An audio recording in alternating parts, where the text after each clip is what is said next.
Simple pendulum. What is simple pendulum? A simple pendulum consists of a small bob suspended from a frictionless port by means of weightless and inextensible string.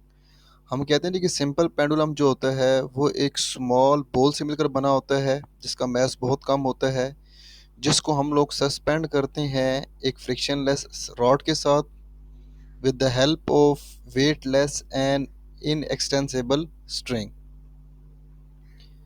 When the bob is displaced from its main position, it performs a vibratory motion. We can identify its motion by finding its acceleration if it satisfies the condition this one. अगर हम लोग इस Bob को अपनी main position से displace करवा दें तो ये अपने मेन पॉइंट के गिर्द वाइब्रेट करना शुरू कर देता है। हम इसकी मोशन को आइडेंटिफाई कर सकते हैं कि सिंपल हार्मोनिक है या नहीं है by knowing the condition as shown in the figure a is directly proportional to minus x। अगर तो ये कंडीशन सेटिस्फाइड हो जाती है तो फिर हम ये कहेंगे कि जो सिंपल पेंडुलम है उसकी जो मोशन है वो सिंपल हार्मोनिक होती है। तो चलें चेक करते हैं कि कैसे हम लोग इसको सेटिस्फाइड करवाते हैं जी। तो मोशन ऑफ बॉब, हम सपोज करते हैं कि हमारे पास एक सिंपल पेंडुलम है जो कि एक स्मॉल बॉब से मिलकर बना है जिसका मैस m है, और उसको हम लोगों ने एक रिजिड रॉड के साथ एक स्ट्रिंग की मदद से अटैच किया हुआ है। लेट्स सपोज दैट ये हमारे पास एक रिजिड रॉड है और हम लोगों ने इस एक बॉब को अटैच किया हुआ है इस इनएक्सटेंसिबल स्ट्रिंग के साथ, और इस स्ट्रिंग का दूसरा एंड जो है वो हम लोगों ने इस रॉड के साथ जाकर बांध दिया है जी। हम सपोज करते हैं कि इस स्ट्रिंग की जो लेंथ है वो कैपिटल एल के इक्वल है और जो बॉब है उसका मैस जो है वो हमारे पास स्मॉल एम के इक्वल है। हमारा टारगेट क्या है कि हमने इस सिंपल पेंडुलम का टाइम पीरियड को फाइंड आउट करना है जी। इसको फाइंड करने के लिए हम क्या करते हैं कि हम अपने इस स्मॉल बॉब को अपने मेन पोजीशन से डिस्प्लेस करवाते हैं। लेट्स सपोज दैट एक एक्सट्रीम पोजीशन की तरफ। जो ये डिस्टेंस कवर करता है वो एस है और जो ये एंगल बनाता है इस जगह पर लेट्स सपोज दैट वो एंगल थीटा के इक्वल है। So when Bob is displaced from its main position through a small angle theta, it released its start and fro to and fro motion about the main position। जब हम इसको यहाँ पर लेकर जाते हैं और जब यहाँ से इसको रिलीज़ करेंगे तो ये अपने मेन पोजीशन के गिर्द टू एंड फ्रो मोशन को करना शुरू कर देगा। मतलब इस पॉइंट के गिर्द ये क्या करना शुरू कर देगा, वाइब्रेट करना शुरू कर देता है जी। हम क्या करेंगे कि हमारे पास ये जो बॉब है इसके वेट के रेक्टेंगुलर कंपोनेंट्स को ड्रा करेंगे। तो अगर वेट देखा जाए तो इस बॉब का इस पॉइंट पर डाउनवर्ड एक्ट कर रहा होगा definitely due to the force of gravity. अब अगर हम इसके एक रेक्टेंगुलर कंपोनेंट्स ड्रा करते हैं तो एक कंपोनेंट्स का हमारे पास ये बन जाता है और एक कंपोनेंट हमारे पास ये बन जाता है। अब अगर यहाँ पर एंगल थीटा बन रहा है तो ऑटोमेटिकली यहाँ पर भी फिर एंगल थीटा बन जाएगा।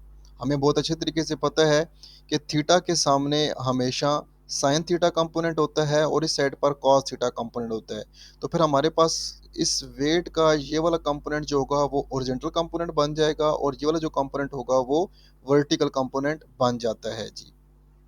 अगर हम इस फिगर से देखें तो हमें ये फिगर से क्लियरली आइडिया हो रहा है कि जो इस स्ट्रिंग के अंदर टेंशन होगी वो डेफिनेटली अपवर्ड होगी और जो हमारे पास इस मैस का ओरिजेंटल कंपोनेंट है वो डाउनवर्ड है और वो इस टेंशन को क्या कर रहा है, एग्जैक्टली बैलेंस कर रहा है। तो उसका ये मतलब है कि जो जितनी इसमें अपवर्ड टेंशन एक्ट कर रही होगी इतना ही डाउनवर्ड में जो ये बॉब है इसका वेट एक्ट कर रहा होगा। तो ये दोनों एक दूसरे को बैलेंस करके एक दूसरे को कैंसिल कर देंगे। इसका ये मतलब है जी कि हमारे पास जो अब इस बॉब की मोशन आएगी वो आएगी due to the vertical component of mass which is mg sin of theta। अब हम लोगों ने क्या करना है जी, इसी को ही सॉल्व करना है। तो इसका ये मतलब है कि जो नेट फोर्स एक्ट कर रही है बॉब के ऊपर, जो इफेक्टिव पार्ट है इसकी मोशन के लिए वो minus M G sine theta है। अब यहाँ पर नेगेटिव साइन क्यों यूज़ किया है, नेगेटिव साइन हमें ये इंडिकेट कर रहा है कि जो इसकी मोशन की डायरेक्शन होगी बॉब की वो हमेशा टूवर्ड द मेन पोजिशन होती है। तो इस वजह से हम लोग यहाँ पर नेगेटिव साइन को यूज़ कर लेते हैं जी। अब जिस टाइम पर ये एंगल जो है वो बहुत ज़्यादा स्मॉल होगा तो उस टाइम साइन थीटा जो होता है ये अप्रोक्सीमेटली इक्वल टू थीटा के बन जाता है। तो इस इक्वेशन के अंदर जहाँ पे साइन थीटा लिखा हुआ है वहाँ पर आप लोग थीटा को सब्स्टिट्यूट करवाएंगे तो आप लोगों के पास ये इक्वेशन बन जाती है। अब by Newton second law of motion we know that F is equal to M A, ये भी एफ की वैल्यू है और ये भी एफ की वैल्यू है। इन दोनों को आपस में कंपेयर करवाएंगे तो you will get M A is equal to minus M G theta. अब यहाँ पर देखा जाए तो ये एम इस एम को क्या कर देगा, cancel out, you will get just A is equal to minus G of theta. As we know that S is equal to होता है आर थीटा के, this is the relation between linear displacement and angular displacement. अब अगर इसको अगर theta के respect हम लोग अरेंज करते हैं तो थीटा इज इक्वल टू आ जाएगा एस अवर आर के इक्वल बन जाता है। अब लेट्स सपोज दैट जो एस है वो रिप्रेजेंट करता था डिस्प्लेसमेंट एक्स को, जो कि बहुत स्मॉल डिस्टेंस था, और जो लेंथ ऑफ स्ट्रिंग थी वो लेट्स सपोज दैट रिप्रेजेंट करती है रेडियस को, अगर ये हमारे पास एक सर्कुलर पाथ की तरह मूव करना शुरू कर दें। तो जहाँ पे थीटा की जगह पर एस अवर आर लिखा हुआ है वहाँ पर फिर थीटा की जगह पर एक्स अवर एल आ जाएगा। आपने इस थीटा की वैल्यू को इस एक्सेलरेशन की वैल्यू के अंदर सब्स्टिट्यूट करवा देना है, तो आपके पास फिर एक्सेलरेशन इज इक्वल टू आ जाएगा माइनस जी एक्स अवर एल बन जाता है। अब यहाँ पे अगर देखा जाए तो उसको अगर थोड़ा सा रीअरेंज करके हम लोग लिखें तो ये माइनस जी अवर एल इंटू एक्स बन जाता है। हमें बहुत अच्छे तरीके से पता है जी कि जो जी है that is known as gravitational acceleration, इसकी वैल्यू फिक्स होती है, दैट इज 9.8 मीटर पर सेकंड स्क्वायर।